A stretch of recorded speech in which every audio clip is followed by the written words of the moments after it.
Welcome back to Sunrise. Remember, we've seen several headlines about ASUU, no going back, government asking shelve your strike, seek dialogue. So let's get a proper perspective of what is going on. We're joined this morning by Mr. Adelaja Odukoya, who is the chairman of ASUU, University of Lagos chapter. As you can see him adorning that this morning. Thank you for coming on today. Thank you very much, everybody. Well, it's another scenario wherein people just blow out their cheeks and say, oh dear, not again. What's going on this time? Yeah, I like the way you put it, and it's very, very unfortunate. We've passed this road before. You remember in 2013, we were on a very 6-month prolonged strike, and the issue at stake then was, and is still, the need to properly fund the university system. After that strike, you remember it was so protracted, and to resolve that strike, there was almost a 13-hour meeting with the then President Jonathan, and a number of understanding and promises were made, but unfortunately up to now, beyond the funds released as at that time, we still have a lot of issues at stake.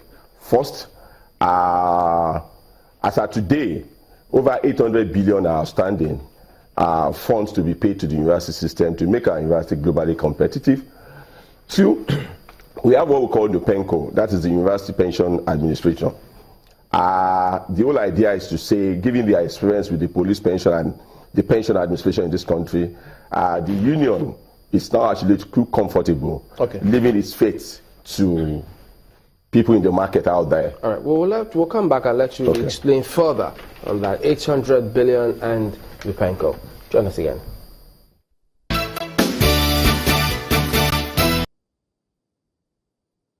Welcome back to Sunrise Daily. Well, Dr. Adelaja, you were talking about the fact that government owes universities 800 billion. Yeah. How do you think they're going to meet up now that they seem to be talking about this recession and topics like that? The whole idea about recession is not to say there's no money in this country. It's about setting our priority rights.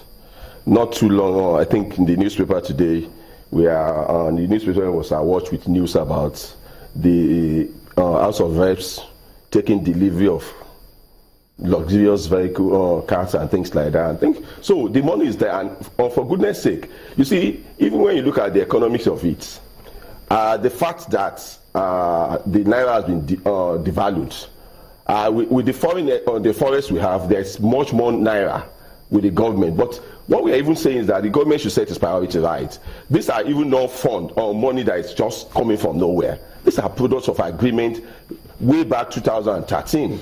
And apart from that 800 billion, we're actually talking about academic allowances. Those are allowances for work already done by academics way back 2013.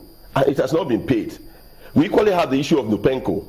Our members are retiring without a pension administration. And it's interesting to know that we are paid 660 million naira as the cost of registration of our own NUPENCO. But one orders or the other is just being put in our ways.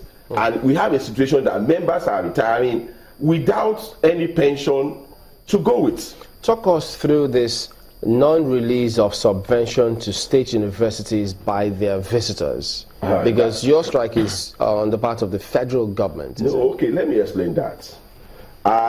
You see, we are talking about public university. Even the 2009 agreement, it's the way we always describe it is ASUU federal government agreement, but there's always a state representative there because it's the same NUC, it's the same global standard we actually maintain. So all the money we're equally talking about, the 800 billion, is not just going to federal universities, it's equally going to state universities.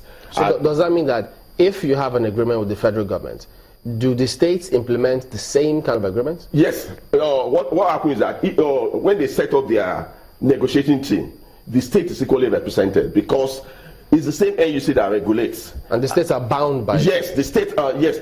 But what we have seen is that after, for example, when you go to the state universities now, you see they've taken benefit from TED Fund, they've taken benefit from this needs assessment program, which are all products of this agreement and memorandums of understanding. But when it comes to actually doing their own bids, the state government will decline. They want to implement what favors them. But on the negotiating team, we always have the state counterparts well represented there.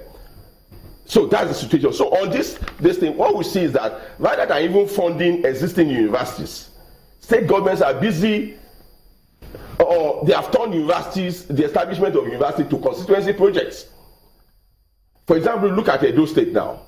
Almost at least university is not being funded, yet the governor has just what's his name? Oshomole established another university.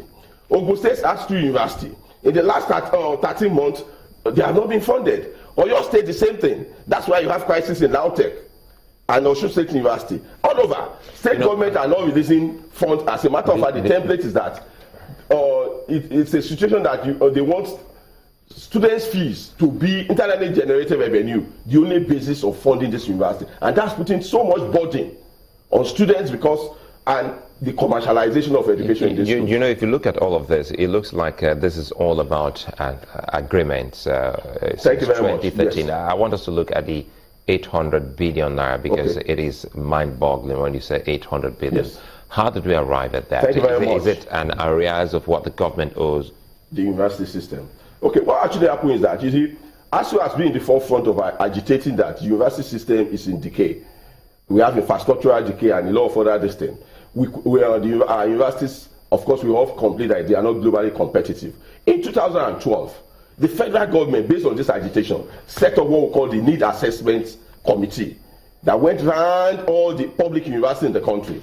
And based on the assessment, they came to the conclusion that about 1.3 trillion is needed to revitalize the Nigerian university, and that's the key word there.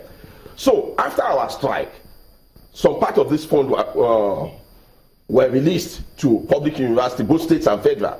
So, and there was this template that in the next 3-4 years, every year, 200 billion naira will be released to public universities. So when you calculate it from that time to this time, nothing has been released. That's how we accumulate the 800 billion arrears that government is owing public university in Nigeria. All right, let's go get Markware. Markware? Well, I'm really still trying to, I mean, as Sulaiman rightly said, the figure is quite mind-boggling.